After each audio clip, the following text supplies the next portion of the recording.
On m'a toujours répété que quand tu fais des maths, tu peux aller partout, que les maths ça sert pour tout. Et donc je me suis dit, allez.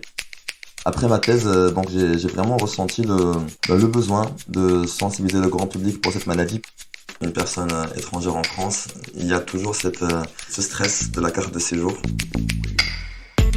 Quand on est chercheur dans le public, lancer une start-up à partir de ses travaux de recherche a un nom, la Deep Tech. Des femmes et des hommes qui, un jour, ont eu ce déclic et se sont dit « Pourquoi pas moi ?» Mais ils ne l'ont pas fait seuls. Un proche, un professeur, une rencontre parfois, les ont convaincus de se lancer dans l'aventure. Dans cette saison 2 du Déclic Deep Tech, à chaque épisode, un invité vous présente son ou ses personnes déclic. Découvrons-les ensemble. Le Déclic Deep Tech, un podcast signé The Meta News, le journal des chercheurs, en partenariat avec BPI France. Bonjour à tous et bienvenue à cet épisode du Déclic. Je m'appelle Laurent de The Meta News et comme il est d'usage, je ne suis pas seul aujourd'hui, je suis avec Soufiane Ajana. Bonjour Soufiane. Bonjour Laurent, merci de m'accueillir dans votre podcast. Comment allez-vous ? Ça va, super.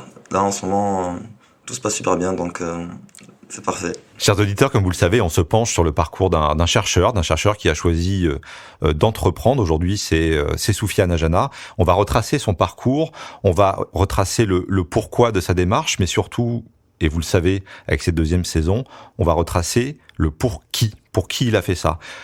Le parcours de Soufiane est unique. Et si je devais donner un titre, je le ferai pas à chaque fois, mais si je devais donner un titre à son parcours, ce serait la méthode de survie. On va comprendre ensemble pourquoi.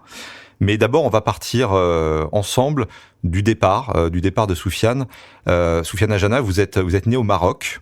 Et racontez-nous un peu votre départ du Maroc et l'arrivée en France qui finalement génère un peu tout. En effet, je suis né au Maroc et puis je suis arrivé en France à 17 ans, juste après le bac. Et puis donc j'étais arrivé pour faire médecine, j'ai toujours voulu être médecin. Et donc la première année, de toute façon comme on sait tous, c'est une année très très compliquée. Et en plus, en arrivant ici en France, donc j'étais à Tours et j'ai vraiment beaucoup bossé cette année-là. Sauf que moi j'avais tout appris en arabe, donc au Maroc. Et en plus, il y avait trop de changements d'un coup, donc cette année malgré avoir tout donné, ça l'a pas fait. Et donc après ça, j'ai pris la décision donc de me remettre en question, puis de repartir sur les matières que je maîtrisais le plus au bac, qui étaient donc les maths, la physique. Et du coup, j'ai fait une licence de maths à Toulouse, à l'université de Toulouse 3. Donc cette première expérience de l'échec après un parcours sans faute, finalement, ça ne vous a pas arrêté? Sûrement pas. Ça m'a secoué, ça c'est sûr, parce que quand on vit une telle expérience, surtout très jeune dans un pays, dans un autre continent que le nôtre, dans une autre culture que le nôtre, on est vraiment perdu, on ne sait plus quoi faire, on ne sait plus si on avait pris la bonne décision ou pas si j'avais pris la bonne décision ou pas de quitter le Maroc. Mais je me suis dit allez, ne te laisse pas abattre. De toute façon, le succès c'est d'aller d'échec en échec, donc vas-y. Voilà, t'as mis le premier pas dans ton aventure post-bac. Et du coup, voilà, donc après, je suis parti à Toulouse, et là, j'ai revécu, quoi, parce que là, j'étais sur des bases que je maîtrisais, j'étais sur des maths, et j'ai toujours aimé ça, donc après, j'ai enchaîné la licence sans trop de problèmes. Et puis ensuite, donc j'arrive au master, donc, et puis là, je découvre les statistiques, qui sont donc une forme appliquée des mathématiques. Et puis pareil, donc le master 1 se déroule bien, et c'est là où je fais un stage en épidémiologie.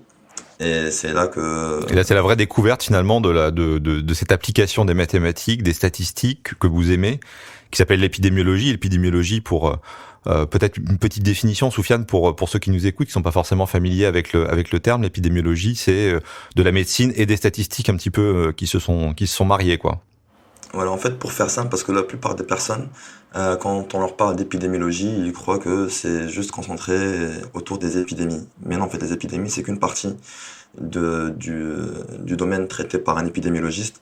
Et un épidémiologiste va essayer de comprendre toutes les problématiques de santé publique, comprendre comment elles fonctionnent, quels sont les facteurs de risque, par exemple, des épidémies, mais aussi de maladies, mais aussi d'autres phénomènes et d'autres problèmes de santé publique, comme par exemple l'anxiété, ça peut être le stress chez les enseignants, par exemple, ça peut être le stress suite au Covid.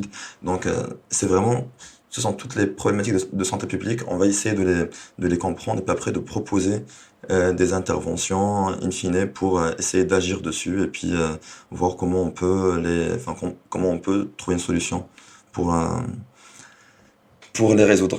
Donc c'est un peu comme ça que je le dirais de manière très très vulgarisée, comme ça tout le monde peut comprendre un peu de quoi il s'agit. Le master en statistique, c'était beaucoup de travail, j'imagine, mais aussi l'occasion de faire des rencontres et de mettre un premier pas dans la recherche. Exactement. Bah, en fait, dans mon stage de M1, donc c'est un stage que j'ai fait au CNRS.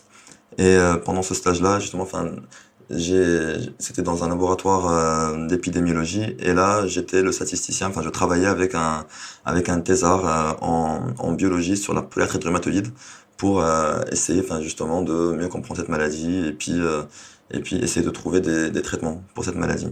Et donc, j'étais le statisticien de ce thésard et ça s'est super bien passé, la collaboration. C'est là où j'ai vraiment été en contact avec l'épidémiologie la première fois et j'ai beaucoup adoré. Le stage déjà ne devait durer que 3 mois. J'en ai fait 4 en fin de compte. Et le 4e mois, je leur ai dit, c'est même pas la peine de me payer. Je suis prêt à venir et travailler gracieusement.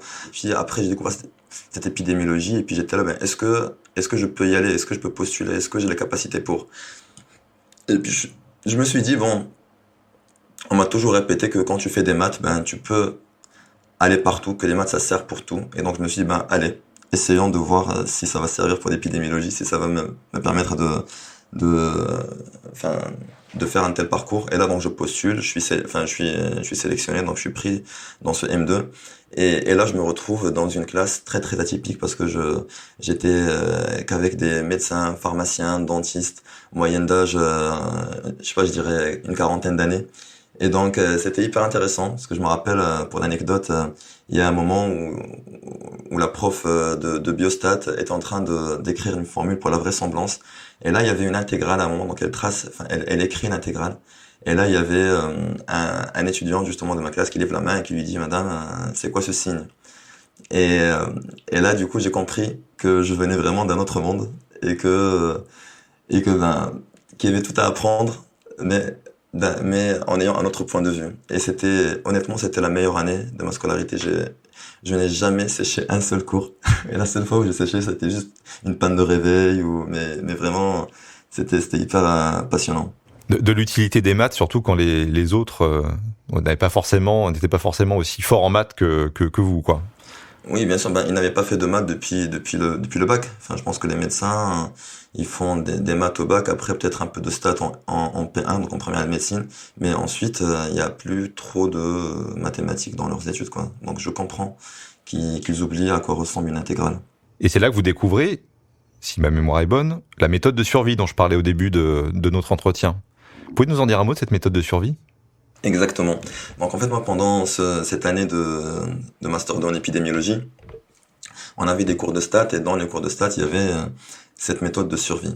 Et donc la méthode de survie, ça permet de modéliser le risque de développer une maladie, par exemple. En tout cas, le risque de survenue d'un événement. Donc ça peut être le risque de développer une maladie, ça peut être le risque qu'une action chute en bourse, par exemple, dans 3 mois. Ça peut être le risque qu'une photocopieuse tombe en panne. Donc c'est vraiment la modélisation du risque.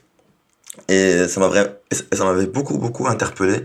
Et honnêtement, j'avais pas vraiment bien compris ce que c'était pendant le M2. Enfin, j'avais des notions, mais j'ai vraiment voulu aller creuser plus. Et moi, souvent, dès que je comprends pas quelque chose, je me dis, allez, fais quelque chose pour que tu sois dans l'obligation de la comprendre davantage. Et du coup, là, il y avait ce stage de M2 à l'Oncopole de Toulouse. Et le stage était basé sur les méthodes de survie. Et donc j'étais là, c'est le moment. C'est le moment c'est une très belle opportunité pour te lancer là-dedans. On va parler de la thèse. Vous avez une thèse intéressante, un peu atypique par rapport à d'autres témoignages qu'on a pu avoir dans le déclic. Mais vous avez avancé aussi parce qu'il y avait une épée de Damoclès. Vous avez finalement pas le droit à l'échec quelque part. Exactement. Ce qu'il faut savoir, c'est que quand on est une personne étrangère en France, il y a toujours ce stress de la carte de séjour parce que tout simplement c'est ce qui nous permet de rester ici et de faire nos études et donc je me rappelle d'ailleurs que quand j'étais en L1, L2 que j'avais des amis à moi avec qui je m'entends super bien, qui sont encore d'ailleurs mes amis aujourd'hui, et du coup, qui eux, donc, sont français, et puis voilà, donc ils faisaient la première année de maths, et puis ils étaient là, ah, franchement, les maths, c'est pas trop pour moi, c'est cool, mais je me verrais bien faire du théâtre, et donc ils partent faire un an de théâtre, et après ils sont là, ouais, j'ai beaucoup aimé cette année, mais tiens, la psychologie, c'est intéressant aussi. Et du coup, honnêtement, quelque part, je les envie un peu, quoi, parce que moi, j'avais pas cette opportunité de passer d'une formation à une Ouais, autre, juste ouais. pour aller découvrir. Et ça, c'est très, très enrichissant. Euh, mais comme vous avez dit tout à l'heure, donc ça, j'avais un peu le couteau sous la gorge avec cette histoire de carte de séjour, mais du coup, enfin, c'est vraiment un, un stress permanent dans le sens Ouais. où il n'y a pas le droit à l'échec.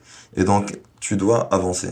Tu dois avancer. Tu ne peux pas juste aller investiguer différents domaines Ouais.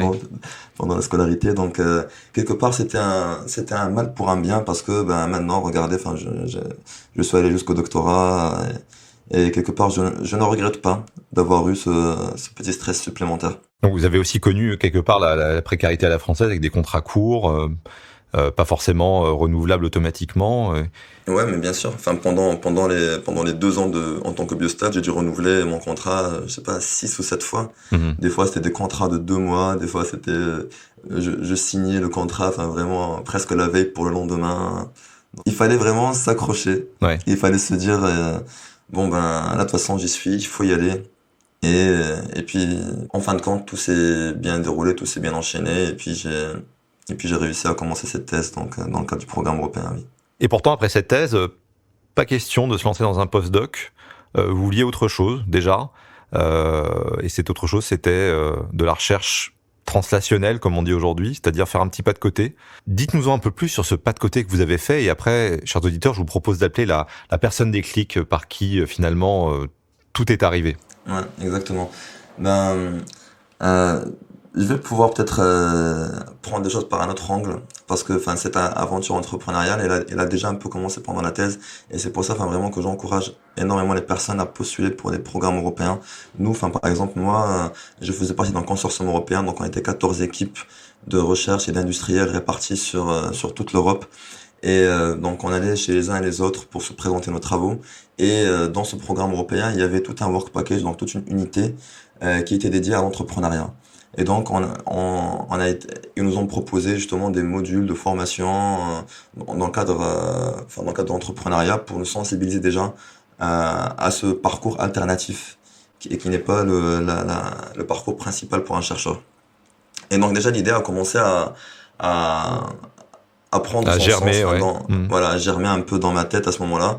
Et puis après ma thèse, donc j'ai vraiment ressenti le besoin de sensibiliser le grand public pour cette maladie, parce que justement, enfin, dans tous les événements de vulgarisation que j'avais fait, je me suis rendu compte qu'il y avait peu de gens qui connaissaient la DMLA et qui se rendaient, enfin, et que les gens ne savaient pas à quel point cette maladie pouvait être handicapante, qu'elle est incurable, et que du coup, enfin, j'étais là, bon, maintenant j'ai fait ma thèse, et après, est-ce Mhm. que je veux être ce genre de personne qui va faire un post-doc juste après, peut-être sur un autre sujet, parce que souvent on va là où il y a de l'argent, donc sur un autre sujet, et que mes sujets de recherche et que mes travaux de recherche restent juste quelque part dans le labo, et que peut-être un jour quelqu'un, un doctorant ou un post-doc viendrait travailler dessus. Oui. Je voulais pas prendre ce risque, enfin, j'étais là, non. Enfin, j'ai beaucoup donné dans ce doctorat, et donc je vais essayer d'aller plus loin. Mais je savais pas comment faire, parce que quand on veut entreprendre juste après son doctorat, il y a peu de communication autour de l'entrepreneuriat. Enfin, en tout cas en France, aux États-Unis, c'est beaucoup plus développé qu'ici. Et du coup, ce que j'ai fait, c'est que je me suis dit, bon, commence déjà par sensibiliser le grand public à la maladie, et puis tu Oui. verras. Et donc c'est là où je me suis dit, bon, comment je peux le faire à ma petite échelle. À Et je votre me suis dit, façon, ben, ouais. Ouais. exactement. Et du coup, je me suis dit, bon, ben vas-y, prends un vélo, prends ton vélo, et va faire un tour d'Europe. Et c'est ce que vous avez Et, fait, et, ouais. et c'est ce que j'ai fait. Donc j'étais sur mon vélo, j'ai parcouru l'Europe, et tous les soirs, je frappais aux portes des gens pour leur demander de m'héberger, si possible. Et j'en profitais pour apprendre à les connaître et leur parler de cette maladie. Cette maladie, comme vous dites, Soufiane, c'est la dégénérescence maculaire liée à l'âge, et la personne déclic que nous allons appeler tout de suite est finalement directement concernée par cette maladie. Je vous propose qu'on l'appelle ensemble. Elle s'appelle Marilyn. Oui, allô? Bonjour Marilyn, Bonjour. comment allez-vous? Ça va bien, ça va bien. Je suis avec Soufiane Ajana, que vous connaissez bien, je crois. Oui, bonjour Sofiane. Salut Marilyn. Marilyn, racontez-nous en quelques mots votre rencontre avec Soufiane. Il nous a dit qu'il était parti à vélo Oui. et qu'il était arrivé à un endroit où il a été hébergé et il vous a rencontré. Voilà, Et on connaît pas le reste. On est curieux de l'entendre. c'était à Dole. J'étais chez ma belle-sœur. Et voilà, on a passé une soirée à discuter longuement avec Sofiane. C'était intéressant parce que moi, je suis concernée par la DMLA. Quand j'ai rencontré Sofiane, ça faisait à peu près 6 mois que je savais que que la maladie allait progresser. Donc, je suis concernée et mes parents ont eu la DMLA, mon papa une DMLA humide et maman a une DMLA sèche qui maintenant, comme elle a 85 ans, il est très avancé maintenant. Voilà. Donc, je suis vraiment concernée par cette maladie, oui.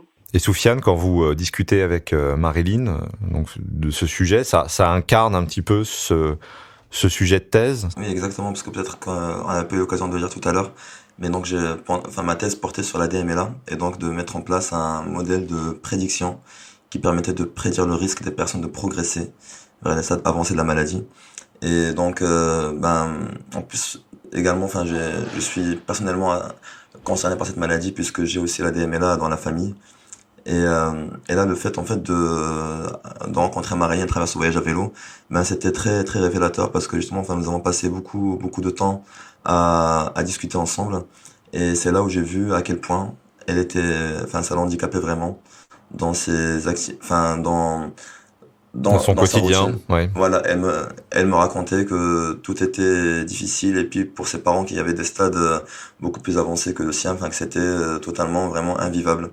Et le fait de parler comme ça avec une personne atteinte de la maladie, ce que j'avais jamais eu l'occasion de faire avant, Ça rendait les choses concrètes quelque part. ça m'a travaillé honnêtement. Le reste, quand je suis reparti le lendemain, vous savez, quand on est sur son vélo, on est en méditation quelque part parce que quand on pédale 100 bornes par jour, on médite beaucoup, on a le temps de méditer sur le vélo. Et j'ai passé beaucoup de temps à réfléchir à notre rencontre avec Marilyn. Et c'est là où je me suis dit, si jamais tu dois entreprendre un jour dans ta vie, ça sera sur la DMLA et pas sur autre chose. Et du coup, c'est là où j'étais là, bon, allez, maintenant, il faut faire quelque chose. Maintenant, j'en ai parlé avec Marilyn, justement, et elle m'a dit je me rappelle à un moment, elle m'a dit, franchement, Sofiane, si tu peux faire quelque chose pour cette maladie, vas-y. Et cette chose, on va en parler maintenant, on va vraiment arriver au cœur de votre projet. Ce projet, c'est Retinette. Expliquez-nous en 2 mots, finalement, vous avez allié vos compétences en épidémiologie, en statistique, et cette volonté de prévenir cette maladie qu'est la DMLA. Ouais. Donc pendant ma thèse, j'ai développé un modèle de prédiction qui prédit le risque de développer la DMLA avancée. Puis après, je l'ai intégré dans une plateforme digitale qui s'appelle donc MacuTest. Et mon projet donc là de start-up s'appelle Retinette. Voilà, comme ça, c'est bien clair. Et donc là, l'objectif en fait, c'est vraiment de prévenir les personnes de progresser vers les stades avancés de la maladie. Et c'est pour ça que quand j'ai parlé avec Marilyn, moi par exemple, les personnes comme Marilyn qui ont déjà développé les stades avancés de la maladie, nous ne sommes plus dans la prévention. Et par contre, les frères et sœurs de Marilyn n'ont pas encore développé la maladie et j'espère qu'ils qu'ils la développeront jamais. Merci Soufiane, merci Marilyn. J'espère que la conversation qu'on a eue et le chemin que vous avez entrepris permettra de résoudre, de prévenir cette maladie. Je signale que vous êtes lauréat iPhD 2021 au titre de ce projet de Retinette. Je vous remercie encore, Soufiane, de nous avoir confié tout ça. Marilyn, merci de nous avoir témoigné de votre rencontre avec Soufiane.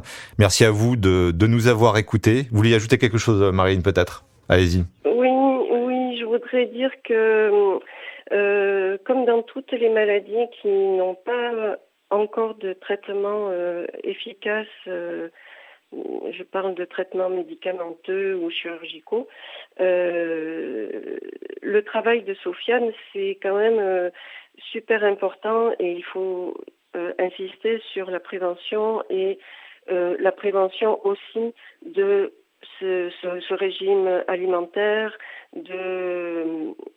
qui va permettre peut-être pas ne pas voir l'apparition de la maladie, mais au moins freiner les effets de cette maladie.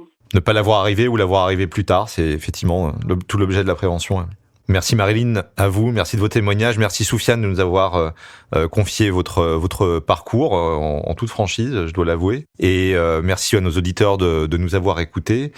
C'était Laurent de The Meta News pour le déclic Deep Tech. Écoutez-nous, notez-nous sur vos plateformes d'écoute préférées. À très bientôt, merci beaucoup. Ce podcast a été réalisé par The Meta News en partenariat avec BPI France dans les studios de Chez Jean Productions. À très bientôt pour un nouvel épisode. Si vous nous aimez, notez-nous sur votre plateforme d'écoute préférée.